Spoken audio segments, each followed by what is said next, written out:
আল্লাহ আমার রব, এই রবি আমার সব। দামে দামে তুন মনে তারি অনুভব। তোমার দুনিয়াতে আমি যেদিকে তাকাই, অথই নিয়ামতে ডুবে আছি সবাই।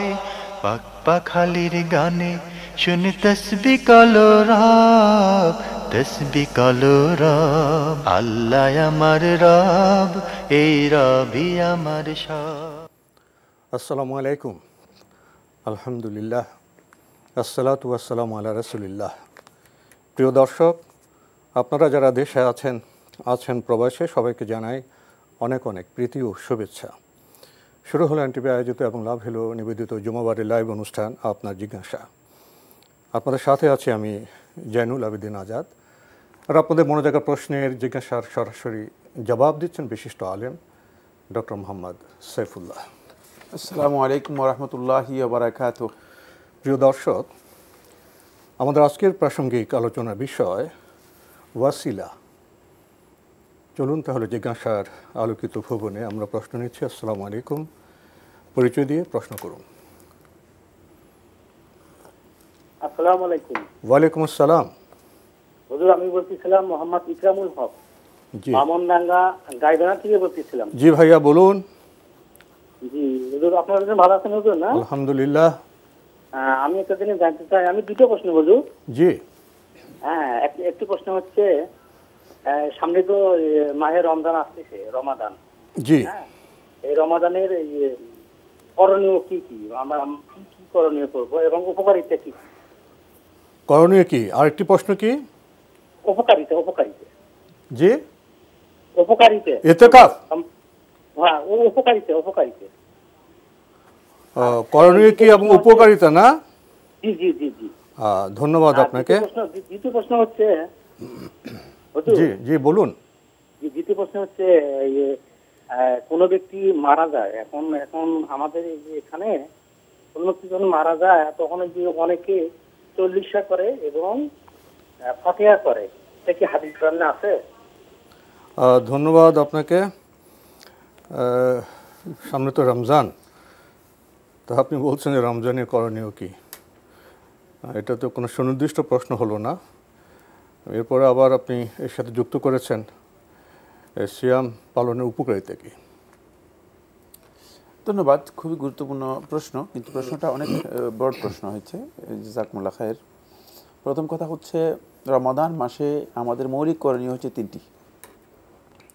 একটি হচ্ছে আসিয়াম। রমাদান মাসের সিয়াম পালন করা। কুতিবা আলাইকুমুস সিয়াম কামা কুতিবা আলাল লাযিনা মিন ক্বাবলিকুম লাআল্লাকুম তাত্তাকুন। 2 নম্বর বিষয় হচ্ছে সেটা হলো তিলাওয়াতুল কুরআন ও তাদাব্বুরুহ। কোরআনে কারীমের তেলাওয়াত এবং কোরআনে কারীমের তাদাব্বুর, উপলব্ধি এবং কোরআনে কারীম বুঝে পড়া। এটা কোরআনে কারীম যেহেতু নাজিল হয়েছে শাহরু রমাদান আল্লাযী উনজিলা ফীহিল কুরআন হুদাল লিন-নাসি ওয়া বায়িনাতিন মিনাল হুদা ওয়াল ফুরকান, যেহেতু কোরআন থেকে হিদায়াত দিতে হলে অবশ্যই আমাদেরকে কোরআনে কারীম বুঝতে হবে। 3 নম্বর যে বিষয়টি, সেটা হচ্ছে রমাদান মাসের হুরমত, রমাদান মাসের মর্যাদা রক্ষা করা। রমাদান মাসের মর্যাদা রক্ষা করা, এটি হচ্ছে রমাদান মাসে আল্লাহ রাসূল সাল্লাল্লাহু আলাইহি ওয়াসাল্লাম যে সমস্ত শাআইরগুলো দিয়েছেন, যে সমস্ত মৌলিক ইসলামের নিদর্শনগুলো ইবাদত হিসেবে আমাদের জন্য জানিয়ে গেছেন, সেগুলো যথাযথভাবে পালন করা। সেগুলো যেমন ইতিকাফ, সালাতুত তারাউইহ, তারপরে সাহরি, ইফতার ইত্যাদি। এটা হচ্ছে মূলত রমাদান মাসে মৌলিক করণীয়। এটি অনেক লম্বা একটি আলোচ্য বিষয়, আমরা মৌলিক বিষয় সম্পর্কে জানলাম, কথায় বলে দিলাম। 2 নম্বর যে বিষয়টি উপকারিতা বলেছেন, উপকারিতা হচ্ছে এটা হলো শাহরুল মাগফিরাহ, এটি ক্ষমার মাস। এখানে যদি কোনো ব্যক্তি নিজেকে কাজে লাগাতে পারে তাহলে সে নিষ্পাপ এবং ক্ষমা লাভ করতে পারবে, নিষ্পাপ হতে পারবে এবং ক্ষমা লাভ করতে পারবে। কিন্তু অবশ্যই এর যেই কাজগুলো আছে সে কাজগুলো করে সেটা লাভ করতে হবে। অর্থাৎ শুধু রমাদান মাস আসলো আর শুধু আবেগ প্রকাশ করলে হবে না, ক্ষমা পেয়ে গেল এমন নয়। জি, আমরা খুবই গুরুত্বপূর্ণ বিষয়ে খুবই সঙ্গত এবং সুনির্দিষ্ট জবাব পেলাম। প্রিয় দর্শক, আরেকটি প্রশ্ন করেছেন আপনি যে মানুষ তো ইন্তেকাল করে, আপনাদের এলাকায় ইন্তেকালের পর চল্লিশা হয়, ফাতেহা হয়, ইসলামী শরিয়া দৃষ্টিতে এই বিষয়গুলো কি ঠিক আছে? না, চল্লিশা ফাতিহা এই বিষয়গুলো নিয়ে আমরা অনেক আলোচনা করেছি, অনেক বক্তব্য হয়েছে। এটি আপনি হয়তো আমাদের প্রোগ্রামগুলোর আগে যদি অংশগ্রহণ করেন তাহলে পেয়ে যেতেন। এটা ইসলামী শরীয়তে অনুমোদিত কোনো বিষয় নয়, আমরা আবিষ্কার করেছি। চল্লিশা করা হয় তাকে 40 দিন, মৃত্যুর 40 দিন যখন অতিক্রম করে তখন চল্লিশা করা হয়। ফাতিহা করা হয় তাকে একটা পদ্ধতিতে, যে পদ্ধতিতে ফাতিহা করা হয় তাকে চল্লিশা করাটাকে কোনোটাই রাসূলুল্লাহ সাল্লাল্লাহু আলাইহি ওয়াসাল্লামের কোনো হাদিস দ্বারা প্রমাণিত হয়নি, সাহাবায়ে কেরামদের আমল দ্বারা প্রমাণিত হয়নি, অথবা পরবর্তী আল কুরুনুল মুফাদ্দালা ইসলামে যে সমস্ত যুগকে স্বর্ণালী যুগ হিসেবে চিহ্নিত করা হয়েছে এবং যেটা যাদের আমরা অনুসরণ করে ইসলাম পেয়েছি, তাদের এই যুগে এই ধরনের কোনো বিষয় ছিল না এবং এগুলো তাদের কাছ থেকে আমরা পাইনি।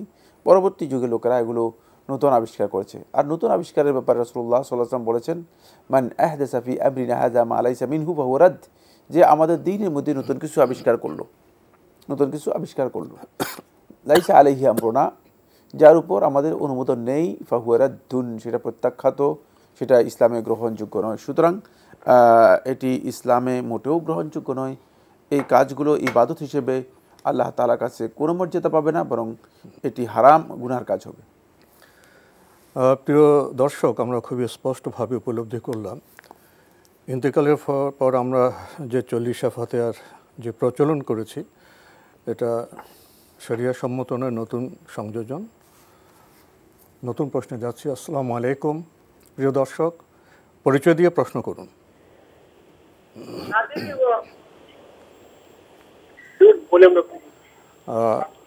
আমরা আপনাদের কণ্ঠ শুনতে পাচ্ছি, পরিচয় দিয়ে প্রশ্ন করুন। আসসালামু আলাইকুম। ওয়ালাইকুম আসসালাম। আমি কিশোরগঞ্জ থেকে বলছি। কে বলছেন? আমি কিবরিয়া। হ্যাঁ জি ভাই কিবরিয়া, আপনার প্রশ্ন করুন। জি প্রশ্ন করুন। লাইনে থাকলে অরিশানার হিসাবটা জানতে চাচ্ছিলাম। জি ওয়ারিশ। জি জি। ওয়ারিশ তো ভাই এটাকে সুনির্দিষ্টভাবে তো উল্লেখ করতে হবে, ওয়ারিশের চিত্রটা কি। আপনার আর কোনো প্রশ্ন আছে? আর কোনো প্রশ্ন আছে? না।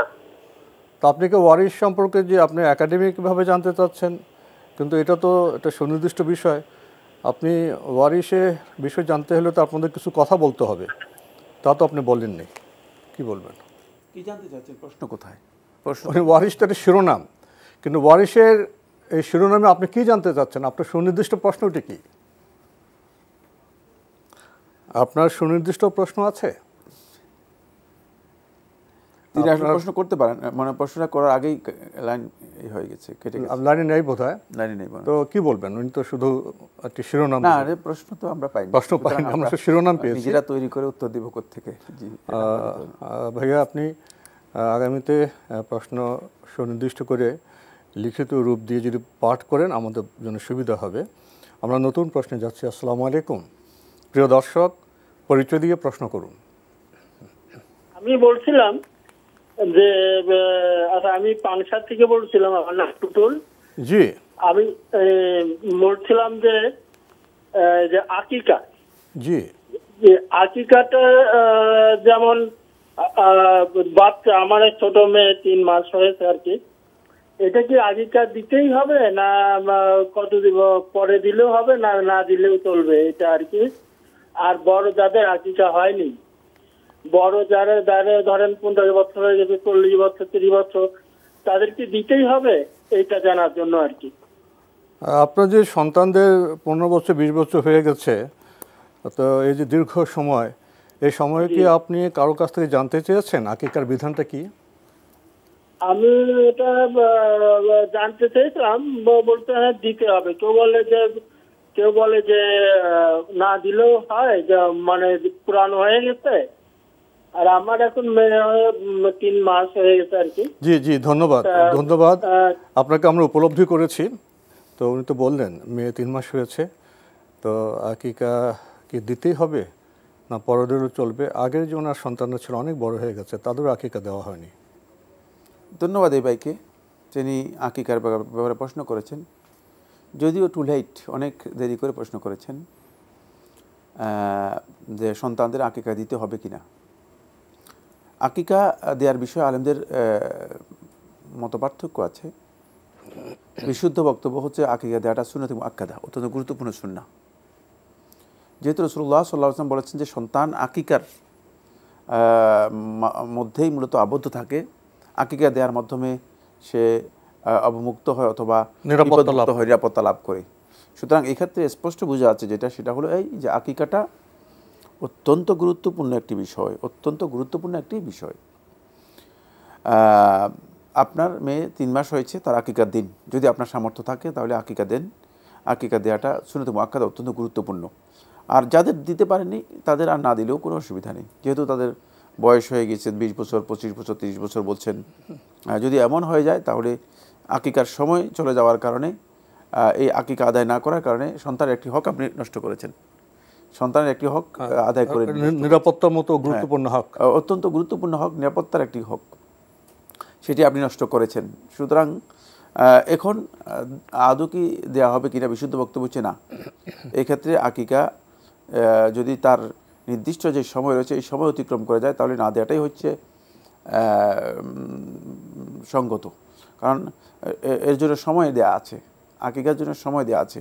যেহেতু সময় চলে গিয়েছে, সেক্ষেত্রে যদি এখন দেন, এতে সুন্নাহ সম্মত হয়নি, কাজটি সুন্নাহ সম্মত হবে না। জি। আকিকার সুন্নাহসম্মত সময়টা কখন? 7ম দিবসে দেয়া, 7ম দিবসে আকিকা জবে করা, এটা হচ্ছে সুন্নাহ। আর এরপরে যদি কেউ জবে করে থাকেন তাহলে তিনি জবে করবেন, এর সময় হচ্ছে মূলত শিশুকাল, যেটি 2 বছর এর মধ্যেই জবে করতে হবে, যেই সময়টা ওয়াক্তুরা দা, দুগ্ধ পান করার সময়, এবং একেবারেই যত তাড়াতাড়ি আকিকা করা যায়।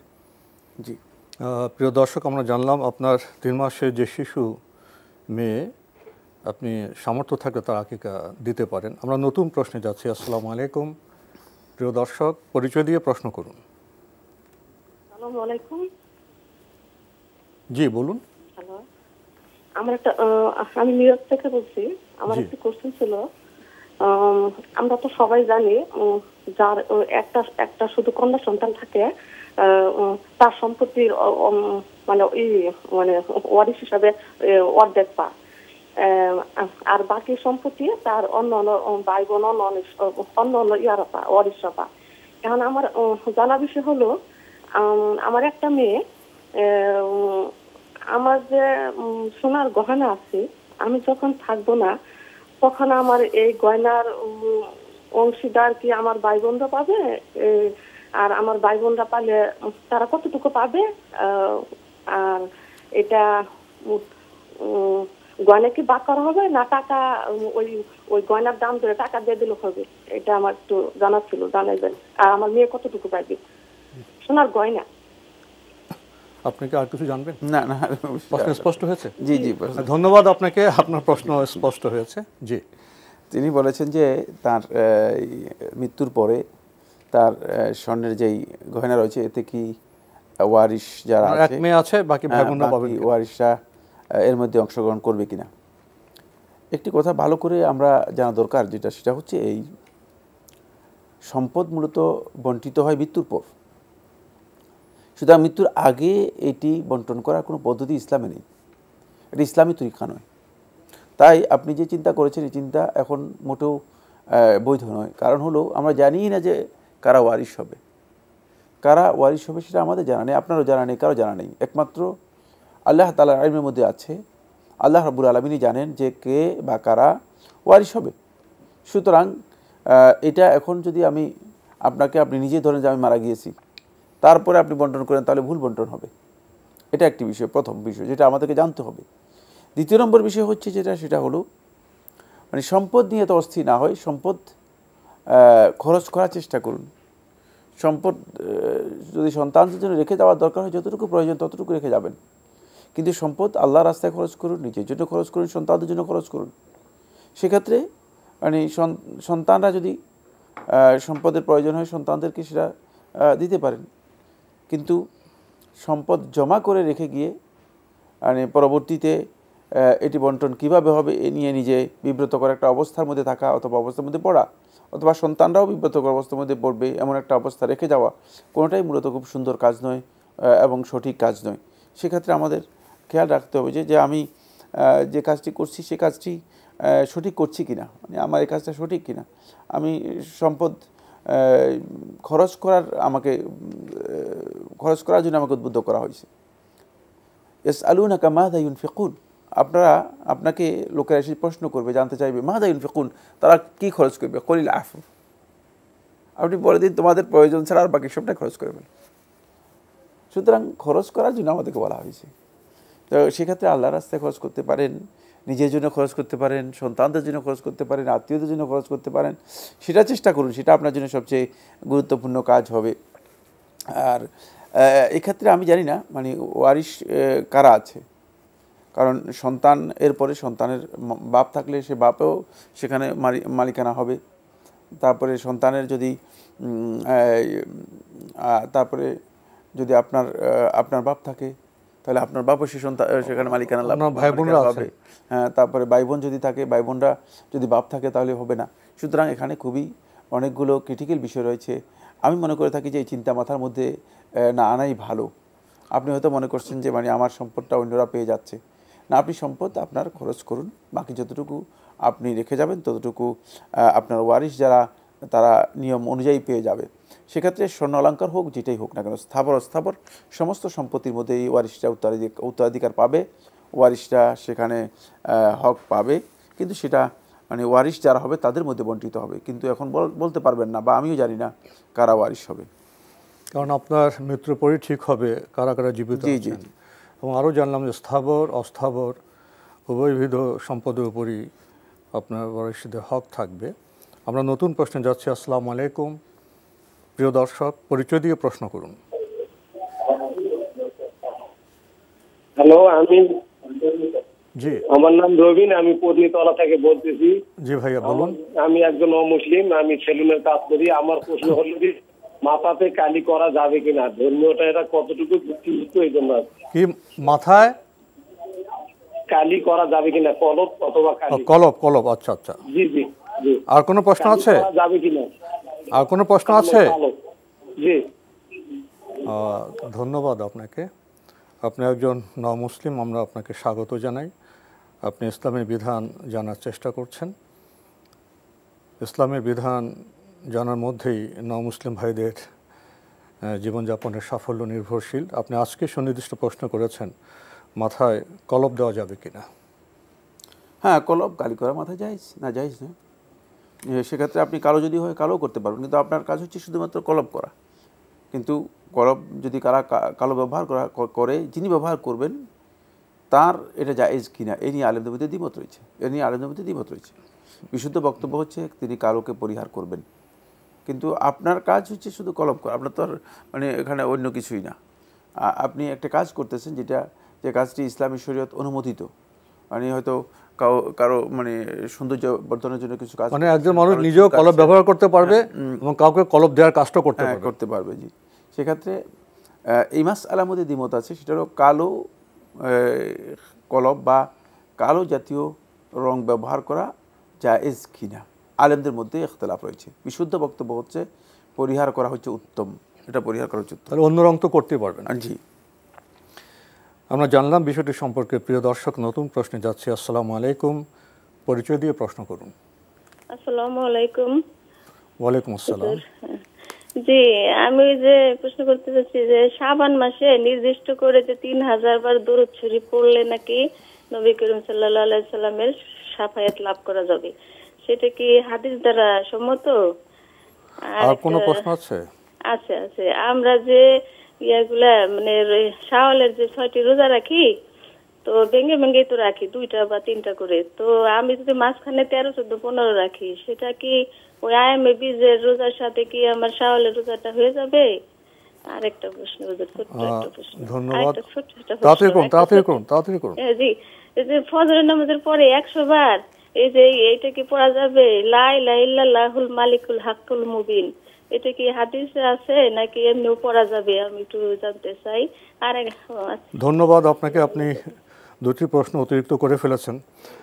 আপনার প্রথম প্রশ্ন, শাবান মাসে 3000 বার দরুদ পড়লে শাফায়াত পাওয়া যাবে, এটি কি ঠিক আছে?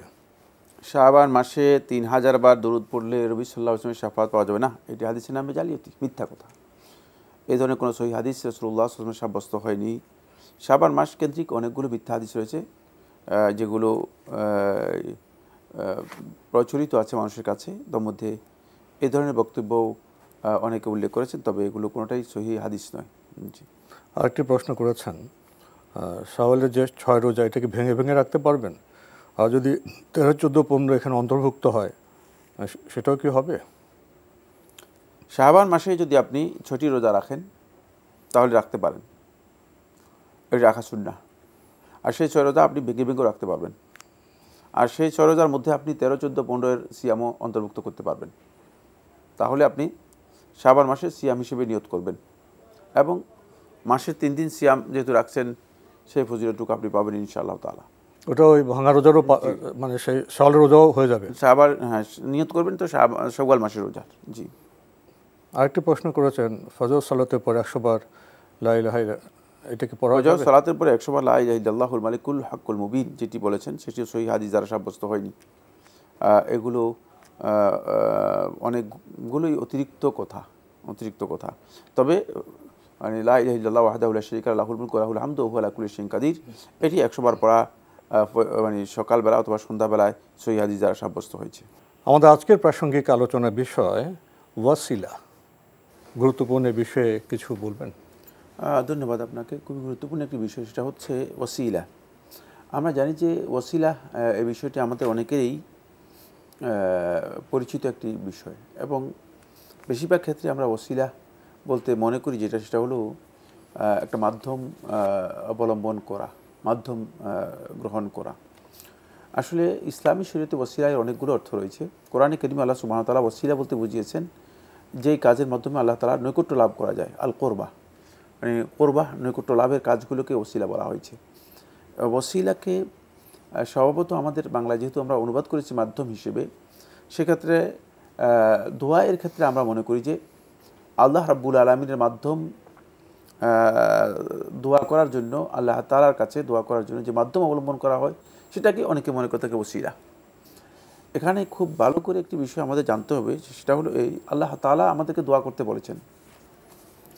কোরআনে কারীমে আল্লাহ সুবহানাহু ওয়া তাআলা দোয়া করতে বলেছেন এবং দোয়া করার ক্ষেত্রে আল্লাহ সুবহানাহু ওয়া তাআলা কোরআনের মধ্যেই আল্লাহ রাব্বুল আলামিন স্পষ্ট করে কিভাবে আমরা দোয়া করব সেই পদ্ধতি বলে দিয়েছেন। কোরআনে কারীমে আল্লাহ সুবহানাহু ওয়া তাআলা বলেছেন উদউনি আস্তাজিব লাকুম, তোমরা আমাকে আগে দোয়া করো, আমি তোমাদের দোয়া কবুল করব। ওয়া ইযা সাআলাকা ইবাদি আন্নী ফাইন্নী করিব উজিবু দাওয়াতা দাঈ ইযা দাআনি, যখন বান্দা আমার কাছে দোয়া করে আমি তার দোয়া সাড়া দিয়ে থাকি, কবুল করে থাকি, ইত্যাদি আল্লাহ সুবহানাহু ওয়া তাআলা দোয়ার ক্ষেত্রে বলেছেন। তারপরে দোয়া কিভাবে করব সেটা বলেছেন। আল্লাহ রাব্বুল আলামিন বলেন ওয়ালিল্লাহিল আসমাউল হুসনা ফাদউহু বিহা, আল্লাহ তাআলার অনেকগুলো সুন্দর সুন্দর নাম এবং গুণ, আসমাউল হুসনা উত্তম নাম রয়েছে, ফাদউহু বিহা, তোমরা এই নামগুলো দিয়ে, আল্লাহ রাব্বুল আলামিনের সুন্দর নামগুলো দিয়ে আল্লাহ তাআলাকে ডাকো।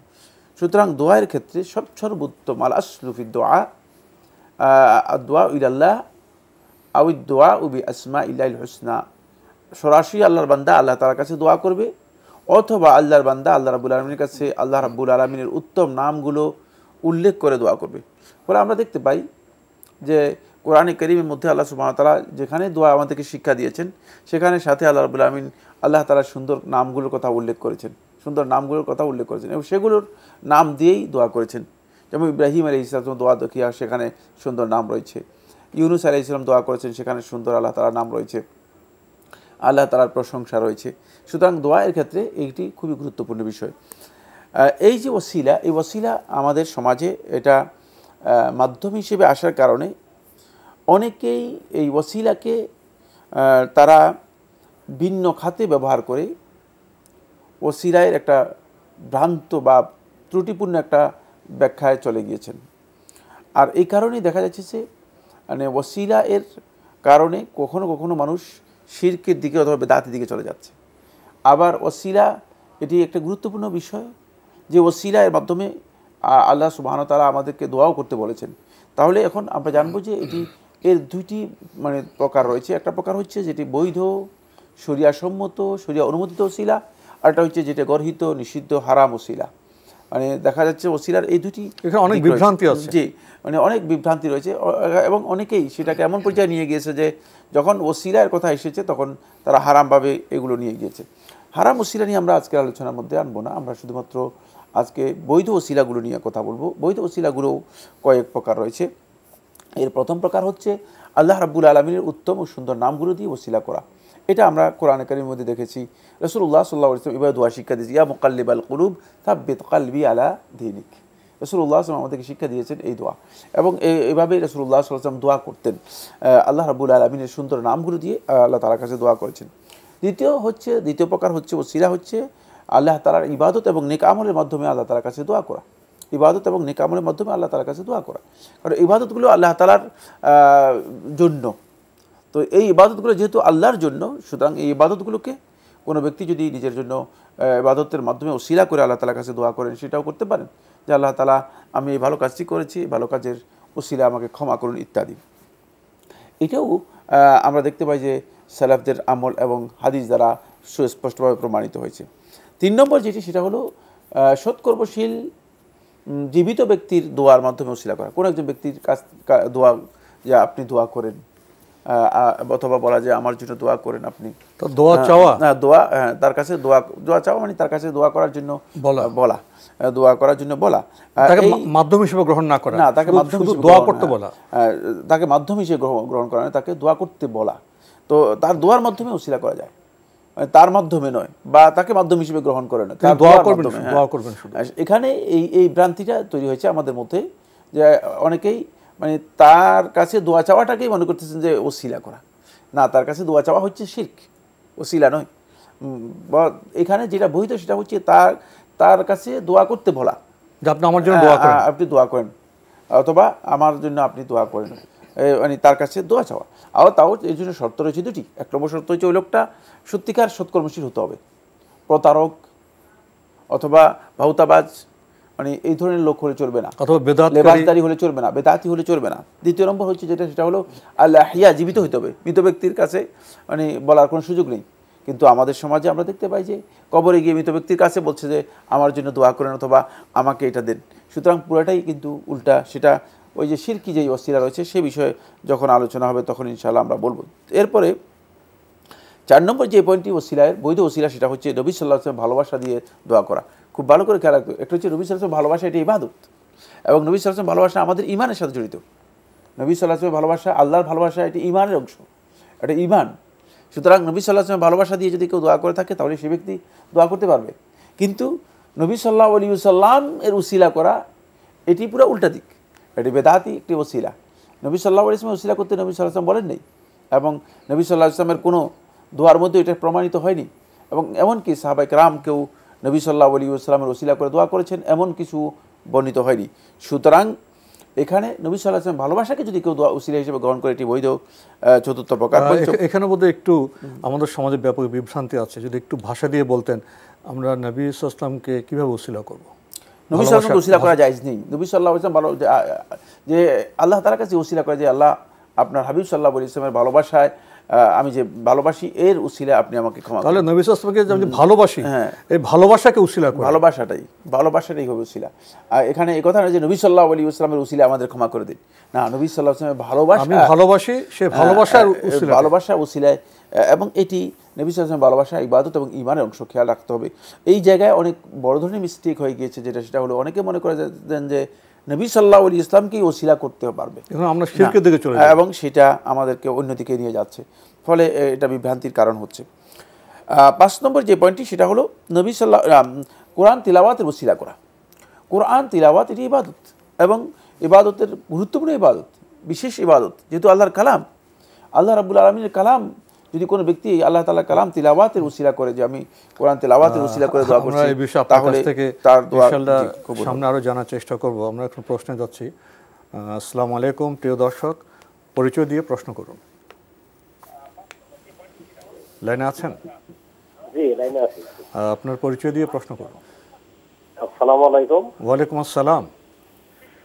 আমার নাম আশরাফুল আলম, কুষ্টিয়া থেকে বলছিলাম। জি ভাইয়া বলুন। আচ্ছা, আমার প্রথম স্ত্রী মারা যাওয়ার সময় একটা মেয়ে রেখে যায়। জি, আমার প্রথম স্ত্রী মারা যাওয়ার সময় একটা মেয়ে রেখে যায়, মেয়ে। ও মারা যাওয়া, আচ্ছা। জি, এখন যে ওই মেয়েকে বিয়ে দিয়েছে, আমার এখন যে স্ত্রী আছে ওই মেয়ে এখন ওই স্ত্রী এখন ওই সেই জামাইয়ের সঙ্গে দেখা দিতে পারবে কিনা? আপনার দ্বিতীয় স্ত্রী মেয়ের জামার সাথে দেখা না? জি জি, মানে আমার প্রথম স্ত্রীর যে মেয়ে আছে ওই যে মেয়ে জি বিয়ে জি দিয়েছে জি ওই জি জামাইয়ের জি সঙ্গে এখন দ্বিতীয় স্ত্রী আপনার দেখা প্রশ্নটি করতে পারবে। স্পষ্ট হয়েছে। আর কোনো প্রশ্ন আছে? জি না। ধন্যবাদ আপনাকে। প্রশ্নটি পেয়েছেন? প্রশ্ন পেয়েছি। যেটি বলেছে সেটা হচ্ছে যে এই ওনার দ্বিতীয় হ্যাঁ, মানে তার মানে মেয়ে রয়েছে আগের সংসারে, অর্থাৎ আগের স্ত্রী মেয়ে রয়েছে।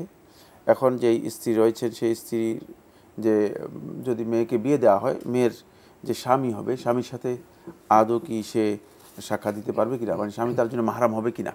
আমার না, তিনি স্বামীর সাথে সাক্ষাৎ দিতে পারবেন না। স্বামীর সাথে দ্বিতীয় স্ত্রী তার প্রথম স্ত্রীর মেয়ের স্বামীর সাথে দেখা করতে পারবেন না। জি, আমরা জানলাম বিষয়টি সম্পর্কে। প্রিয় দর্শক, নতুন প্রশ্নে যাচ্ছি। আসসালামু আলাইকুম, পরিচয় দিয়ে প্রশ্ন করুন। লাইনে আছেন? প্রিয় দর্শক, লাইনে থাকলে আপনার পরিচয় দিয়ে প্রশ্ন করুন। ওয়ালাইকুম আসসালাম। আমার প্রশ্ন হচ্ছে যে আকিকা, যদি একটা মেয়ের আকিকা একটি ছাগল দিতে হয়, তো কেউ যদি মাংস মানে আত্মীয় স্বজনকে দেওয়ার জন্য, মানে তার আত্মীয় আশেপাশের মানুষের দেওয়ার জন্য যদি 2টি ছাগল দেয়, তাহলে এটা কি সুন্নাত সম্মত? আর কোনো প্রশ্ন আছে?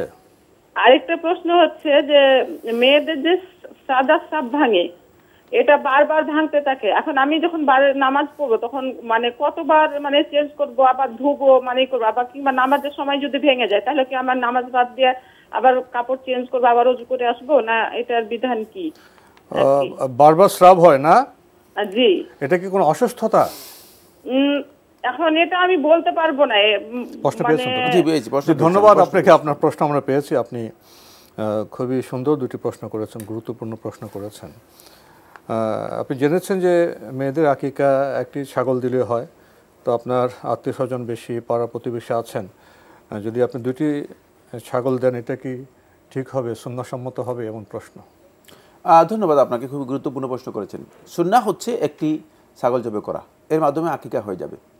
এরপর আপনি যদি মনে করেন যে আরও একটি অনেকগুলো জবে করবেন, এটাও জায়েজ, প্রয়োজনের তাগিদে। আর দ্বিতীয়ত এটা পুরোটাই আল্লাহর জন্য জবে করা, সুতরাং এটি সওয়াবের কাজ। যেহেতু যে কোনো ব্যক্তি আল্লাহর সন্তুষ্টির জন্য যে কোনো সময় জবে করতে পারবে, কোরবানি করতে পারবে, এটি ইবাদত। ন্যূনতম একটি, বেশি করতে কোনো অসুবিধা নেই। যদি বেশি করেন তাহলেও মানে আকিকার ক্ষেত্রে এটি জায়েজ, সুন্নাহ পরিপন্থী নয়, এবং এতে সওয়াব পাবেন। কারণ হলো যেহেতু আপনি অতিরিক্ত জবে করেছেন। যেমন উদহিয়া কোরবানি একটি করলে আদায় হয়ে যাবে, কিন্তু রাসূলুল্লাহ সাল্লাল্লাহু আলাইহি ওয়াসাল্লাম 100টি করেছেন, অনেক বেশি। সুতরাং বোঝা যাচ্ছে যে মানে বেশি করাটা এখানে মানে ইসলাম উদ্বুদ্ধ করে, অনুপ্রাণিত করে, তবে সেটা সামর্থ্যের সাথে জড়িত। জি, খুবই গুরুত্বপূর্ণ বিষয় আমরা অবগত হলাম। প্রিয় দর্শক, আরেকটি প্রশ্ন করেছেন মেয়েদের যে বিশেষ অবস্থা, আপনি তো জেনেছেন বিষয়টি। জি, এক্ষেত্রে শুধুমাত্র সালাত আদায় করার সময় বা সালাত আদায় করার আগে আপনি উজু করে নেবেন, আর কিছুই করতে হবে না। ওই উজু দিয়ে আপনি সালাত আদায় করতে পারবেন। সালাতরত অবস্থায় যদি কোনো কারণে স্রাব নির্গত হয়, এতে রুজু ভঙ্গ হবে না। তো একবার উজু করে নিলেই হবে। এর মধ্যে আবার স্রাব নির্গত হলে কোনো অসুবিধা নেই। এক উজুতে আপনি এক সালাত ইনশাআল্লাহ আদায় করতে পারবেন, এক ওয়াক্তের সালাত আদায় করতে পারবেন, এবং পরবর্তী পর্যায়ে আবার নতুন করে উজু করে নেবেন অন্য সালাতের ক্ষেত্রে। প্রিয় দর্শক, আমরা নতুন প্রশ্নে যাচ্ছি। আসসালামু আলাইকুম, পরিচয় দিয়ে প্রশ্ন করুন। লাইনে আছেন? হ্যাঁ, লাইনে আছি। আসসালামু আলাইকুম। ওয়ালাইকুম আসসালাম। আমি সাইফুল আলম বলছি, বরিশাল থেকে। জি ভাইয়া বলুন। আমার প্রশ্নটা হচ্ছে যে আমি শুনেছি যে যখন জামাতে নামাজ পড়ি ইমাম সাহেবের সাথে সূরা ফাতিহা পাঠ করতে হয়, কিন্তু আমি পেশাগত কারণে দেশের বিভিন্ন এরিয়াতে আমাকে মুভ করতে হয়, যার কারণে বিভিন্ন মসজিদে আমি নামাজ আদায় করার চেষ্টা করি। দ্বিতীয় এবং তৃতীয় রাকাতে যখন ফরজ নামাজ আদায় করি, তখন দ্বিতীয় বা তৃতীয় রাকাতে সূরা ফাতিহা ইমাম সাহেব খুব দ্রুত পড়ে যায় বলে আমার কাছে মনে হয়, যেটা আমি শেষ করতে পারি না এবং উনি রুকুতে চলে যায়। এই মুহূর্তে আসলে আমার কি করণীয়? আমি কি সূরা ফাতিহা শেষ করে পরবর্তীতে রুকুতে যাব, নাকি আমি সরাসরি রুকুতে চলে যাব? আর কোনো প্রশ্ন আছে? ধন্যবাদ আপনাকে। পেয়েছেন তো প্রশ্ন? প্রশ্ন পেয়েছি, খুবই সুন্দর প্রশ্ন করেছেন, জাযাকুমুল্লাহ খায়ের। ইমাম সাহেব খুব দ্রুত সূরা ফাতিহা পড়ে রুকুতে চলে যান, এখন আপনি কি করবেন? আপনি ইমাম সাহেবকে অনুসরণ করবেন, যেহেতু ইমাম সাহেবকে অনুসরণ করতে বলা হয়েছে, ইন্নামা জুইলাল ইমামু লিইউতাম্মা বিহি, ইমামকে অনুসরণ করতেই মূলত দেওয়া হয়েছে। সুতরাং এটা ইসলামের বিধান যে ইমামকে অনুসরণ করতে হবে। সেক্ষেত্রে আপনার করণীয় হচ্ছে সেটা হলো আপনি যতটুকু পড়েছেন ততটুকু যথেষ্ট। আপনি চেষ্টা করুন, ইমাম সাহেব যেহেতু সূরা ফাতিহা পড়েন, আপনি চেষ্টা করুন সূরা ফাতিহা পড়তে পারেন কিনা। হয়তো আপনার মুখস্থ যদি কম থাকে, আপনি একটু ভালো করে মুখস্থ করার চেষ্টা করুন। ইমাম সাহেব হয়তো দ্রুত মুখস্থ আছে, এই জন্য দ্রুত পড়ে যান। আমি জানি না যে আসলে কীভাবে ইমাম সাহেব পড়েন, তবে যে কোনো ইমাম যিনি হন না কেন, তার উচিত হচ্ছে তিনি কোরআন তেলাওয়াতের, সূরা ফাতিহা তেলাওয়াতের ক্ষেত্রে প্রত্যেকটি আয়াতের সুন্নাহ হচ্ছে থামবেন। প্রত্যেকটি আয়াতের পরে একটা মানে এটাকে কি বলা হয়, একটা পজ দিবেন, একটা সুযোগ দিবেন, খুব দ্রুত পড়বেন না, দ্রুত পড়বেন না। আর তিনি খেয়াল রাখবেন যে তার পেছনে মুক্তাদি আছে, মানে তিনি নিজের ইবাদত করতেছেন না, তিনি অন্যদের ইবাদত লিড করতেছেন, অন্যদের উনি নেতৃত্ব দিচ্ছেন। বৃদ্ধ আছে, কম জানা লোক আছে, সেখানে বিভিন্ন পর্যায়ের লোক রয়েছে, এবং তার হয়তো মুখস্থ অনেক বেশি, তিনি খুব দ্রুত পড়ে ফেলছেন, কিন্তু আরেকজনের মুখস্থটা দুর্বল, তিনি আস্তে আস্তে পড়েন। সুতরাং সেক্ষেত্রে খেয়াল রাখতে হবে যে তিনি অবশ্যই আস্তে আস্তে পড়বেন এবং তিনি অন্যদের অন্যদের বিষয়টা মনে রাখবেন, ধীরে পড়ে অন্যদের মানে বিষয়টিকে নিজের দৃষ্টিতে রাখবেন। কিন্তু এটা হয়তো ইমাম সাহেবের জ্ঞান নেই অথবা এই বিষয়ে জানা নেই, ফলে তিনি এইভাবেই করে থাকেন। আমি জানি না, তারপরেও এটা বলছি, যদি করে থাকেন তাহলে ভুল করছেন। আর বাকি আপনি চেষ্টা করুন মানে সূরা ফাতিহাটা ভালো করে মুখস্থ করার জন্য, যাতে ইমাম সাহেব যেভাবে পড়ে দ্রুত সেভাবে আপনি পড়তে পারেন। যদিও দ্রুত পড়াটা সুন্নাহ সম্মত নয়, ইমাম হোক বা যিনি মুসল্লি তিনি কারো পক্ষে তো দ্রুত পড়া এটা সুন্নাহ সম্মত নয়, মধ্যলয়ে পড়বেন। জি, আমরা জানলাম বিষয়টি সম্পর্কে। প্রিয় দর্শক, নতুন প্রশ্নে যাচ্ছি। আসসালামু আলাইকুম, পরিচয় দিয়ে প্রশ্ন করুন। ওয়ালাইকুম আসসালাম, আমি নওগাঁ থেকে জুলেখা ইয়াসমিন বলছি। একটু জোরে বলবেন। আমি নওগাঁ থেকে জুলেখা ইয়াসমিন বলছি। জি বলুন। আমার প্রথম প্রশ্ন হচ্ছে, নামাজে আমরা মেয়েরা যে পায়ের টাকনু ঢাকার পরেও পাতাটা কি বের করে রাখা যাবে, নাকি পাতাটা ঢাকার জন্য মোজা পড়তে হবে? এটা কি প্রশ্ন। দ্বিতীয় প্রশ্ন হচ্ছে যে আমি সোমবার বৃহস্পতিবারে রোজা রাখি, তো এক্ষেত্রে আমার 1-1.5 মাসের চোখের ড্রপ দেওয়ার একটা কোর্স চলছে। তো চোখের ড্রপ দিলে সেটা নাক হয়ে মুখে আসে, গলায় যায় না, থুতুটা ফেলে দিই। সেক্ষেত্রে চোখের ড্রপ দিলে রোজা ভঙ্গ হওয়ার সম্ভাবনা আছে কিনা? আরেকটা প্রশ্ন করতে পারবো হুজুর? করুন, তাড়াতাড়ি করুন। জি জি জি আমরা যে সংসারে যে ছোটখাটো আশেপাশে প্রতিবেশীরা ঝাল, লবণ, তেল, আলু এগুলি নিতে আসে, সেই সময় তো হাজবেন্ড বাড়িতে উপস্থিত থাকে না। তো হাজবেন্ডের অনুমতি ছাড়া যে আমরা ওই জিনিসপত্রগুলি প্রতিবেশীকে দিই, তাহলে কি গুনাহ হবে কিনা? প্রতিবেশীকে কি দেন? মনে করেন যে পেঁয়াজ ফুরিয়ে গেছে, আলু ফুরিয়ে গেছে, হয়তো নিতে আসলো আমার বাসায়, ওই সময় তো হাজবেন্ড বাসায় উপস্থিত থাকে না, হাজবেন্ডের অনুমতি ছাড়া ওই সময় যদি দেই, আমার কি কোনো গুনাহ হবে? কিছু দেন না? হ্যাঁ, এই যে মনে করেন ঝাল, লবণ এগুলি ফুরিয়ে যায়, প্রতিবেশীরা নিতে আসে। জি জি। এগুলি প্রতিবেশী কে আসেন? আপনার মহিলা আসেন? হ্যাঁ, মহিলা। ধন্যবাদ আপনাকে, আপনি বেশ গুরুত্বপূর্ণ কয়েকটি প্রশ্ন করেছেন। প্রথম প্রশ্ন, সালাতে আপনারা যারা মহিলা তারা তো টাকনু ঢাকবেন, কোনো পাতাও কি ঢাকতে হবে নাকি মোজা পড়তে হবে? ধন্যবাদ। প্রথম কথা হচ্ছে, টাকনু যদি পরিপূর্ণরূপে ঢাকা থাকে তাহলে তাকে আলাদা মোজা পড়তে হবে না, আলাদা মোজা পড়তে হবে না, মানে পাতা ঢাকার জন্য মোজা পড়তে হবে না, পড়তে হবে না। তবে মানে গাউন লম্বা করে, যাতে করে মানে পায়ের উপরি অংশ ঢেকে থাকে, সেভাবে মানে পোশাক গাউন তৈরি করতে পারেন সালাতের জন্য, যাতে করে মানে পুরো অংশটা ঢেকে যায়।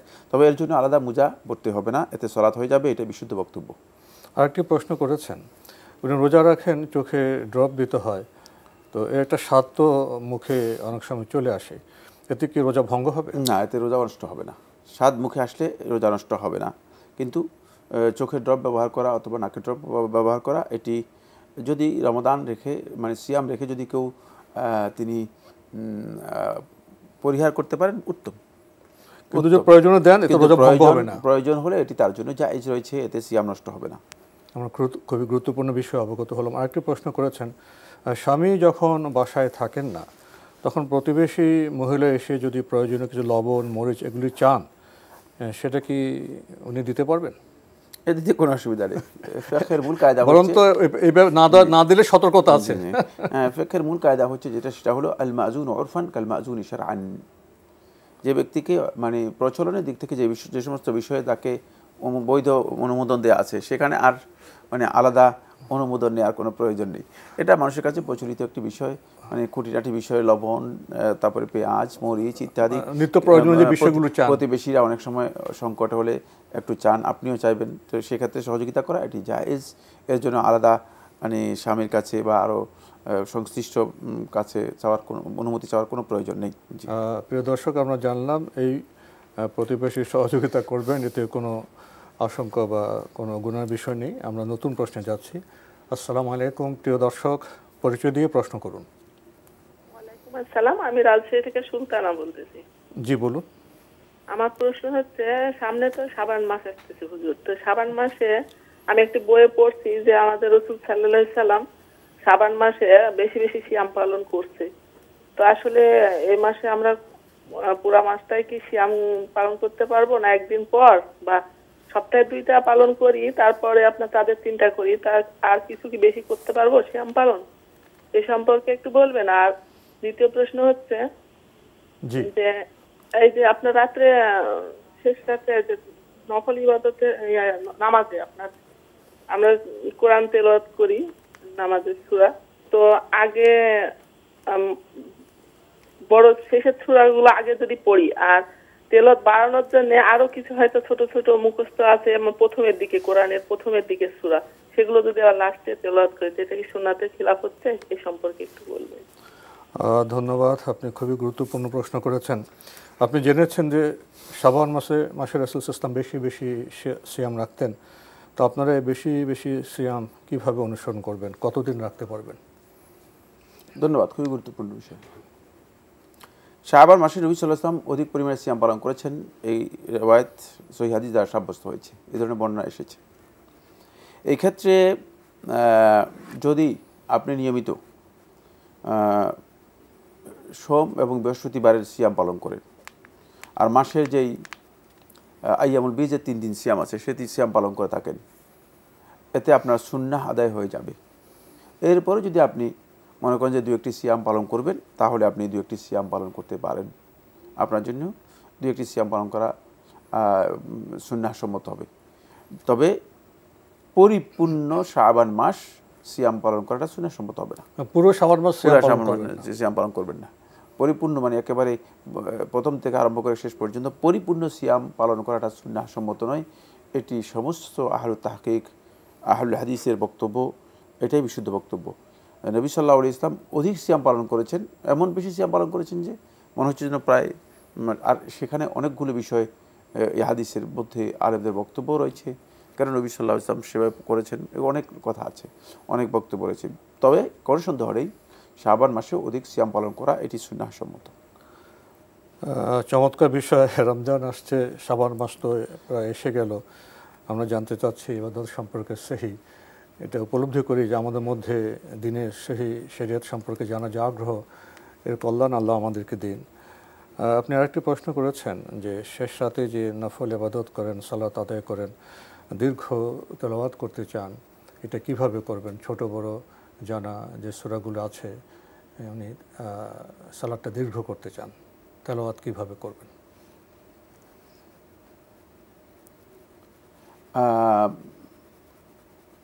তেলাওয়াত দীর্ঘ করার জন্য আপনি সূরা, ছোট সূরা থাকলে সেটাকে তাকরারও করতে পারবেন, একাধিক সূরা পড়তে পারবেন, একাধিক সূরাও পড়তে পারবেন, পুনরাবৃত্তি করতে পারবেন। তারপরে মানে একাধিক জায়গা থেকে কোরআন কারীমের তেলাওয়াত করতে পারবেন। মানে সূরা বাকারা থেকে কিছু অংশ তেলাওয়াত করলেন, সূরা আল ইমরান থেকে কিছু অংশ তেলাওয়াত করলেন, সূরা নিসা থেকে কিছু অংশ তেলাওয়াত করলেন, যেখানে আপনার জানা আছে বিষয়টি সহজ, এখানে কোনো বাধা বাধা নেই। কোরআনে ফাকরাউ মা তায়াসসারা মিনাল কুরআন, কোরআন থেকে তোমরা যা তোমাদের সম্ভব হয়, সহজ হয়, সেটাই তোমরা তিলাওয়াত করো। সুতরাং আমরা কোরআন থেকে যতটুকু আমাদের সহজ হয়, মানে সম্ভব হয়, ততটুকু তেলাওয়াত করব। আর সেটা মানে একেবারে বাউন্ড নয় যে এইভাবেই তেলাওয়াত করতে হবে, কারণ অনেকের পুরা কোরআন হেফজ নেই, সুতরাং তিনি যেখান থেকে পারেন সেখান থেকে যতটুকু পারেন তেলাওয়াত করবেন। আমরা এর আগে কিছু কথা জেনেছি শায়েখ থেকে, যদি আরও কিছু বলতেন। হ্যাঁ, আমি লাস্টে যে কথাই বলছিলাম সেটা হলো কোরআন কারীম তেলাওয়াতের মাধ্যমে ওসিলা করা, এটিও সুন্নাহসম্মত এবং বৈধ একটি ওসিলা প্রকার। এরপরে যে পয়েন্টটি সেটা হলো 6 নম্বর পয়েন্ট, সেটা হলো তাওয়াসসুল বিসিফাতিল্লাহি আযজা ওয়া জাল্লা, আল্লাহ রাব্বুল আলামিনের সিফাতগুলো দিয়ে তাওয়াসসুল করা। রাসূলুল্লাহ সাল্লাল্লাহু আলাইহি ওয়াসাল্লাম আমাদেরকে শিক্ষা দিয়েছেন এবং হাদিস দ্বারা প্রমাণিত হয়েছে, ইয়া হাইয়্যু ইয়া কাইয়্যুম বিরহমাতিকা আস্তাগীস, যে হে আল্লাহ, আপনার কাছে আপনার রহমতের মাধ্যমেই আমি সাহায্য প্রার্থনা করছি, পরিত্রাণ চাচ্ছি। সুতরাং এখানে আমরা দেখছি যে আল্লাহ রাসূল সাল্লাল্লাহু আলাইহি ওয়াসাল্লাম আল্লাহ রাব্বুল আলামিনের কাছে আল্লাহ তাআলার যেই সিফাত রয়েছে সিফাতগুলো দিয়ে ওসিলা করেছেন, দোয়া করেছেন। আর একটি হাদিসের মধ্যে রয়েছে আল্লাহুম্মা আগনিনি বিফদলিকা আম্মান সিওয়াক, হে আল্লাহ, আপনি আমাকে প্রাচুর্য দিন, সম্পদশালী করুন, বিফদলিকা, আপনার অনুগ্রহের মাধ্যমে। এটা অনুগ্রহের মাধ্যমে দোয়া করেছেন। এখান থেকে বোঝা যায় যে তাওয়াসসুল বিসিফাতিল্লাহ, যদি কেউ আল্লাহ তাআলার সিফাত এর মাধ্যমে তাওয়াসসুল করে থাকে তাহলে তার এই সিফাতের তাওয়াসসুল বৈধ হবে। এরপর আরেকটি হচ্ছে আত-তাওয়াসসুল বিআমালিল ওয়ালিদাইন, পিতামাতার যে আমাল আছে সে ভালো কাজগুলো দিয়েও ওসিলা করা যায়। আমরা দেখতে পাই আল্লাহ সুবহানাহু ওয়া তাআলা যখন আমাদেরকে সে দোয়া শিক্ষা দিয়েছেন, রব্বিরহামহুমা কামা রব্বায়ানি সগীরা, যে হে আমাদের রব, তাদের আপনি ক্ষমা করুন, তাদের দুজনকে আপনি ক্ষমা করুন, পিতামাতা দুজনের কথা বলেন, কামা রব্বায়ানি সগীরা, যেভাবে ছোটবেলায় তারা দুজন আমাকে কি করেছে, লালন পালন করেছে, তাহলে তাদের যে লালন পালন, তাদের যে ভালো প্রতিপালন, এই এর ওসিলা করে বা এই ধরনের ওসিলা করেও দোয়া করা জায়েজ রয়েছে। যেহেতু বিরুল ওয়ালিদাইন মানে পিতামাতার সাথে সদ্ব্যবহার করা, এটি নেক আমল, ভালো কাজ। সুতরাং এই দিয়েও কোনো ব্যক্তি যদি আল্লাহ রাব্বুল আলামিনের কাছে ওসিলা করে এবং দোয়া করে, এটি বৈধ এবং এই দোয়া করতে পারবে। আমরা আজকের এই আলোচনার মধ্যে মূলত তাওয়াসসুলের যে বৈধ যেই মানে ধরনগুলো আছে, বৈধ যে প্রকারগুলো আছে সেগুলো আমরা আলোচনা করেছি যে এগুলো বৈধ ধরন। এই তাওয়াসসুলের এই বৈধ ধরনগুলো যদি কেউ অবলম্বন করে ফায়দা কী হবে? এক কথায় বলেছি, সেটা হলো দোয়া কবুলের জন্য এটি অত্যন্ত গুরুত্বপূর্ণ একটি বিষয়। দোয়া কবুলের অত্যন্ত গুরুত্বপূর্ণ কারণ, এজন্য বান্দা যখন আল্লাহ তাআলার কাছে দোয়া করবে তখন বান্দা এই আসবাবগুলো, এই কারণগুলোর যে কোনো একটা দিয়ে আল্লাহ রাব্বুল আলামিনের কাছে ওসিলা করে দোয়া করতে পারবে। প্রিয় দর্শক, ওয়াসিলার যে চমৎকার বিষয়, এখানে আমাদের সমাজে অনেক হারাম বিষয়ও প্রবেশ করেছে। ইনশাআল্লাহ আমরা আগামী কোনো অনুষ্ঠানে সে বিষয়ে কথা বলার চেষ্টা করব। আমরা এখন প্রশ্নে যাচ্ছি। আসসালামু আলাইকুম। প্রিয় দর্শক, পরিচয় দিয়ে প্রশ্ন করুন। লাইনে আছেন? জি, আসসালামু আলাইকুম। ওয়ালাইকুম আসসালাম। আমি ফেনী থেকে বলছিলাম, ফারুকুল ইসলাম। জি ভাইয়া বলুন। জি, আমার একটা প্রশ্ন আমি আগে করছিলাম, ওই যে মসজিদের কবরের বিষয় আর কি, যে আপনারা একটা প্রশ্ন বলছিলেন 30 বছর হয়ে গেলে বাড়ি এটা কবরের অস্তিত্ব থাকে না। তো আমাদের মসজিদটা ভিত্তিপ্রস্তর স্থাপন হয়েছিল, যে কবরগুলা পাশে ছিল এগুলা প্রায় 40 থেকে 50 বছরের আগে, সর্বশেষ কবরটা প্রায় 25 বছরের আগে। এখন মসজিদ সংস্কার করতে গিয়া ওই কবরগুলা মসজিদের ভিতরে চলে আসছে। এটা নিয়ে সমস্যা হবে কিনা, ইসলাম কি বলে? আর কোনো প্রশ্ন আছে?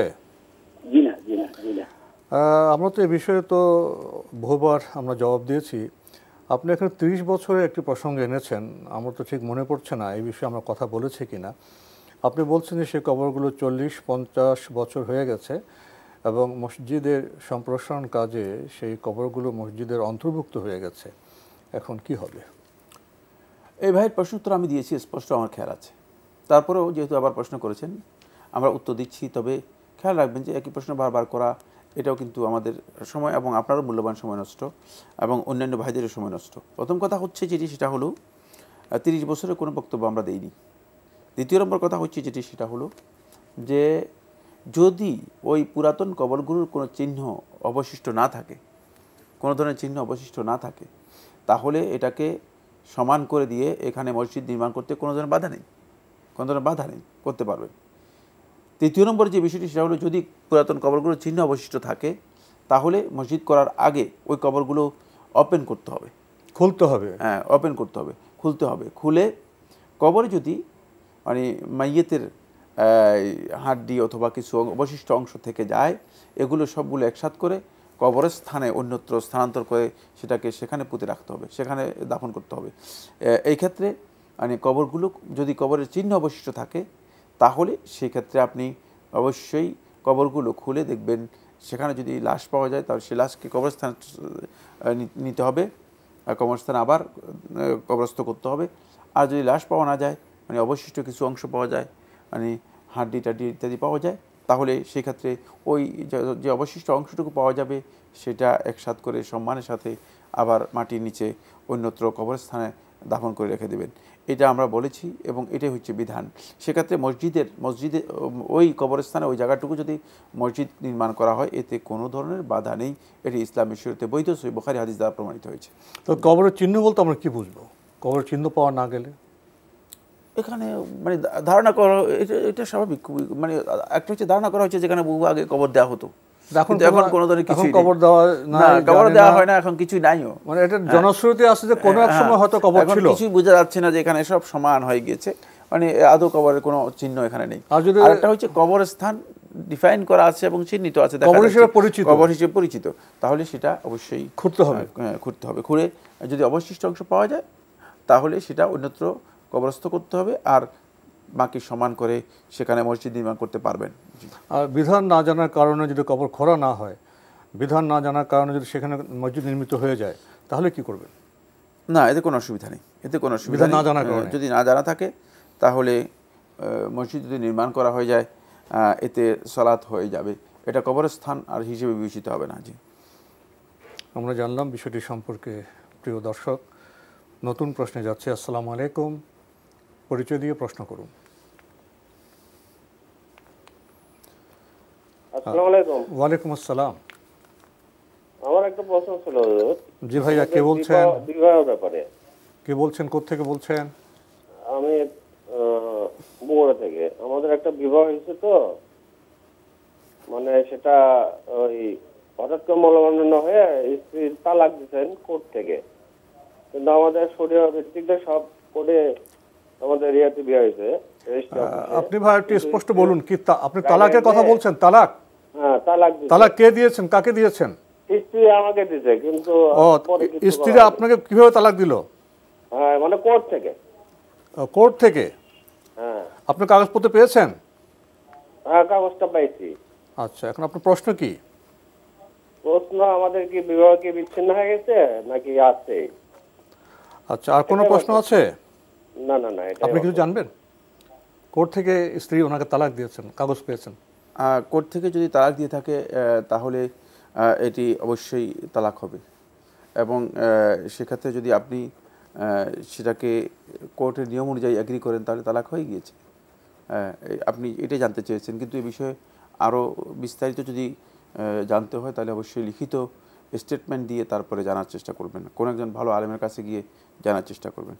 যেহেতু কোর্ট থেকে, কোর্টের মাধ্যমে দিয়েছেন এবং কোর্ট অথরিটি, সেক্ষেত্রে এবং আপনি যদি সে অ্যাকসেপ্ট করে থাকেন তাহলে তালাক যদি অ্যাকসেপ্ট না করেন যাবে। হ্যাঁ, উনি কি কোর্টে আবার যেতে পারেন? উনি যদি সেটা না মানেন কোর্টে যেতে পারবেন? তাহলে তিনি কোর্টেই সুরাহা করবেন, কোর্টেই সুরাহা করবেন, ওনার মীমাংসা করতে হবে কোর্টের মাধ্যমে সুরাহা করতে হবে। জি, আমরা জানলাম বিষয়টি সম্পর্কে। প্রিয় দর্শক, নতুন প্রশ্নে যাচ্ছে। আসসালামু আলাইকুম, পরিচয় দিয়ে প্রশ্ন করুন। আমরা চিটং থেকে আমি বলতেছি। আসসালামু আলাইকুম, ভালো আছেন স্যার? ওয়ালাইকুম আসসালাম, আলহামদুলিল্লাহ। একটু জোরে বলবেন। আমি দ্বিতীয় প্রশ্ন, আমার নিজের ননদ ব্যাংক জামাই ব্যাংকে চাকরি করে, তো আমাকে মাঝে মধ্যে গিফট দেয় বা ওদের বাসা আমি গিয়ে খাই।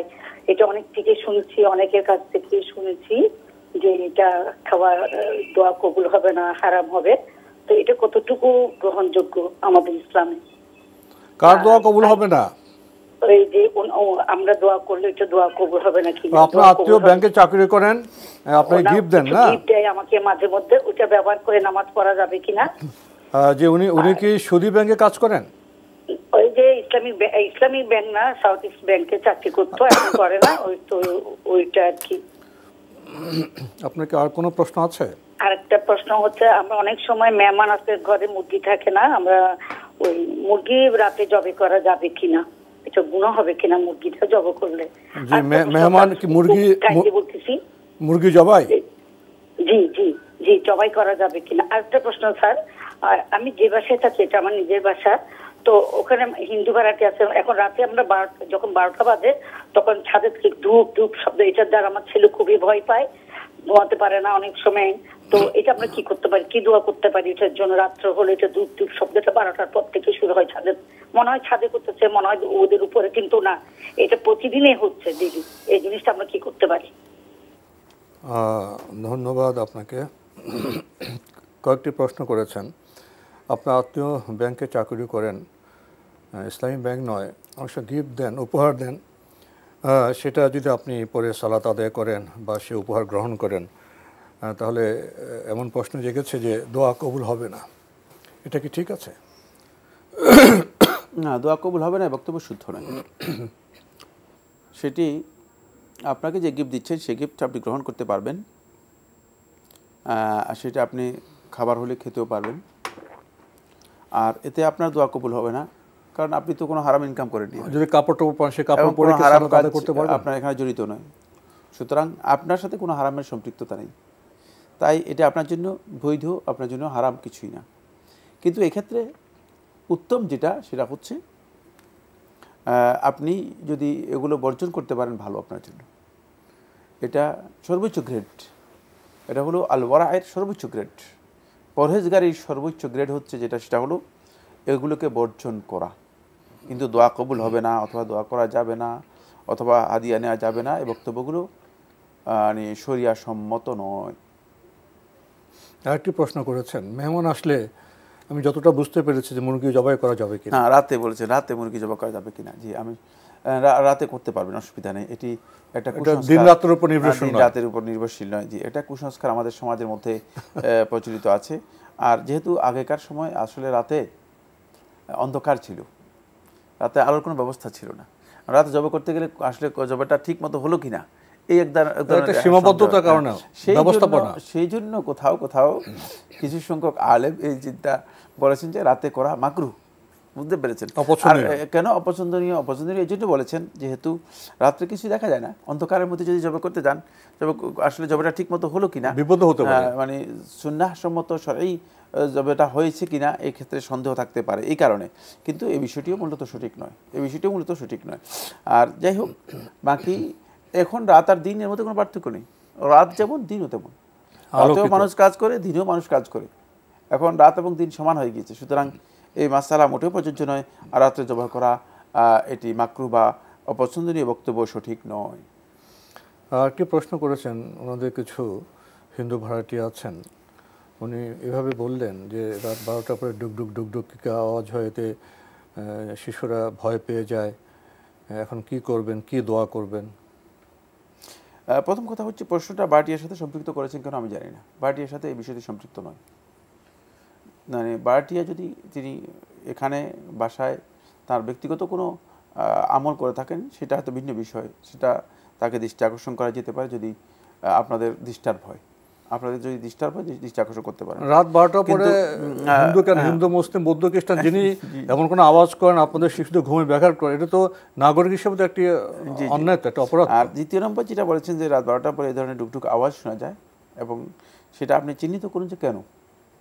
যদি কোনো যদি কোনো এর সুস্পষ্ট কারণ, প্রকাশ্য কোনো কারণ পাওয়া না যায়, তাহলে এর অপ্রকাশ্য কোনো কারণ থাকতে পারে।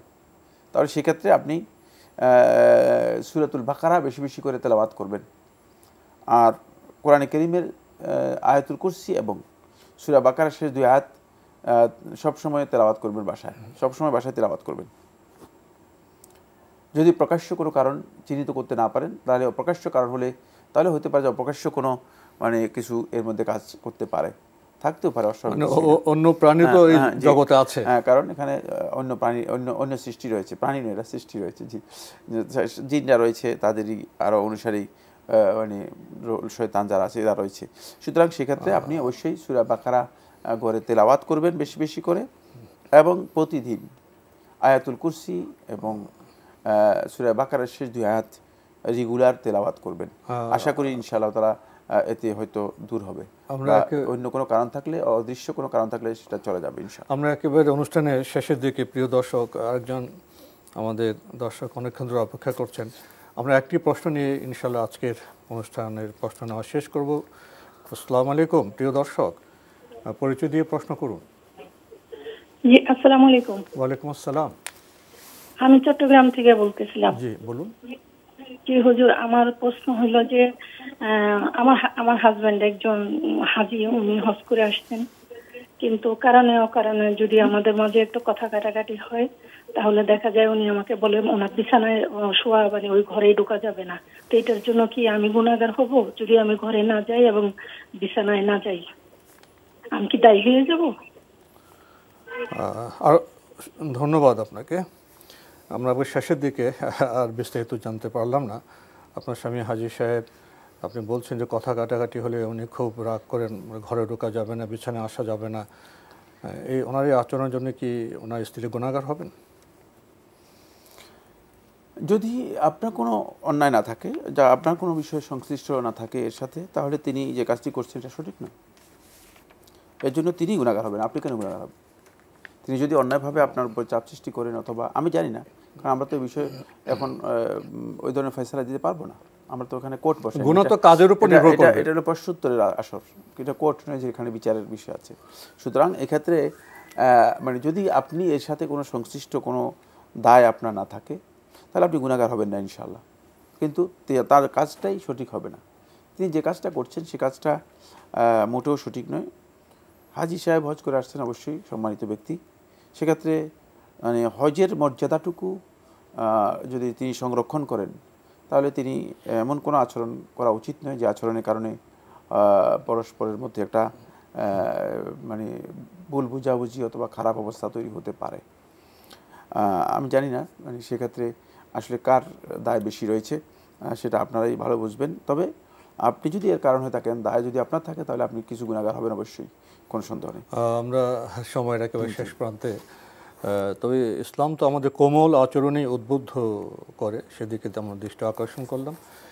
প্রিয় দর্শক, সময়ের কারণে আমরা আজকের প্রশ্ন নিতে পারছি না, তবে আপনাদের অবগতির জন্য জানাতে পারি আপনার জিজ্ঞাসা অনুষ্ঠানটি সপ্তাহের রবি সোম মঙ্গল বুধ এই 4 দিন বিকেল 5:30টায় সম্প্রচার হয়ে থাকে। ওইসব অনুষ্ঠানে আপনাদের মনে রাখা প্রশ্ন চিঠির মাধ্যমে, ইমেলের মাধ্যমে পাঠাতে পারেন। আমাদের ঠিকানা পরিচালক আপনার জিজ্ঞাসা, এনটিভি, বিএসএসসি ভবন, 7ম তলা, 102 কাজী নজরুল ইসলাম অ্যাভিনিউ, কারওয়ান বাজার, ঢাকা 1215।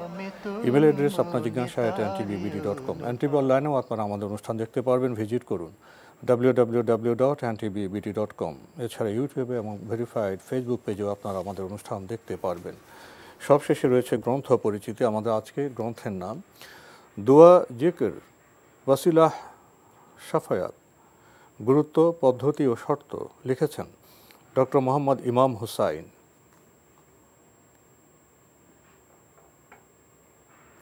গুরুত্বপূর্ণ এই গ্রন্থটি প্রকাশ করেছে সবুজ পত্র, দীর্ঘ সূচি রয়েছে। প্রথম ভাগ দোয়া, দ্বিতীয় ভাগ জিকির, তৃতীয় ভাগ ওয়াসিলাহ, চতুর্থ ভাগ শাফায়াত। এই গ্রন্থটির মূল্য 170 টাকা মাত্র। যারা এই গ্রন্থটি পেতে চান টেলিফোনে যোগাযোগ করতে পারেন। টেলিফোন নম্বর 01750036790, 790 থেকে 93। দোয়া, জিকির, ওয়াসিলা, শাফায়াত। যদি সংক্ষেপে কিছু বলতেন এই গ্রন্থটি সম্পর্কে। দোয়া, জিকির, ওসিলা এবং শাফাত 4টি বিষয়কে একসাথ করে এই বিষয়গুলো নিয়ে এই বইটি সংকলন করা হয়েছে। বইটি আমরা দেখতে পেয়েছি যে আসলে এই যে বিষয়ে দোয়া, জিকির, ওসিলা এবং শাফাত, ওসিলার বিষয়ে আমরা আজকেও আলোচনা করেছি। তারপরে শাফাতও অত্যন্ত গুরুত্বপূর্ণ একটি বিষয়। এগুলোর মধ্যে আমাদের সমাজে কিছু বিভ্রান্তি প্রচলিত আছে। এগুলোর সুন্নাহ পদ্ধতি জানা আমাদের সকলের জন্য অত্যন্ত গুরুত্বপূর্ণ বিষয়। কিভাবে আমি দোয়া করব, আমার দোয়াটা কেমন হবে, কীভাবে আমার দোয়াটা সুন্নাহ থেকে বেরিয়ে যাবে, দোয়া করে আমার দোয়া আল্লাহ তাআলার কাছে কবুল হবে না, কীভাবে আমি আল্লাহ তাআলা জিকির করব, আর কীভাবে আমার দোয়াটা আল্লাহ তাআলা জিকির হবে না, অথবা জিকিরের পথ মানে অতিক্রম করে সেটা বেদাতে পরিণত হবে। এই ক্ষেত্রে অনেক বিভ্রান্তি আমাদের সমাজের মধ্যে রয়েছে। এমনকি দোয়া, জিকির, শাফাআত এবং উসিলা, এই পরিভাষাগুলোকে আমরা মূল পরিভাষার যেই চেতনা আছে বা সেন্স আছে, সেই ভাবধারা থেকেই কী করেছি, অনেকটা অন্য একটা ভাবধারা আমরা রূপান্তরিত করেছি। সুতরাং এই বিষয়গুলো অবশ্যই আমাদের জানা উচিত এবং আমরা এই বিষয়ে আরও সতর্ক হওয়া দরকার, কারণ এগুলো ইমানদার ব্যক্তিদের খুবই গুরুত্বপূর্ণ বিষয়। অন্যথায় এগুলোতে যদি বিচ্যুতি হয়, ইমানের বিচ্যুতি ঘটবে। আপনাকে অনেক ধন্যবাদ। আপনাকে অনেক ধন্যবাদ। প্রিয় দর্শক, আমরা আজকে ডক্টর মোহাম্মদ ইমাম হোসেন ভাইয়ের একটি গুরুত্বপূর্ণ গ্রন্থের সাথে পরিচিত হলাম। আশা করি আমরা গ্রন্থ পাঠ করবো, আলোকিত হব এবং শুদ্ধভাবে আমাদের ইবাদত বান্দেগি করবে। দেখা হবে ইনশাআল্লাহ আগামী জুমাবার একই সময়ে। মহান আল্লাহ আমাদের সবাইকে নিরাপদে রাখুন শান্তিতে। আসসালামু আলাইকুম। আল্লাহ আমার রব, এই রবি আমার সব, দামে দামে তুন মনে তারি অনুভব। আল্লাহ আমার রব, এই রবি আমার সব।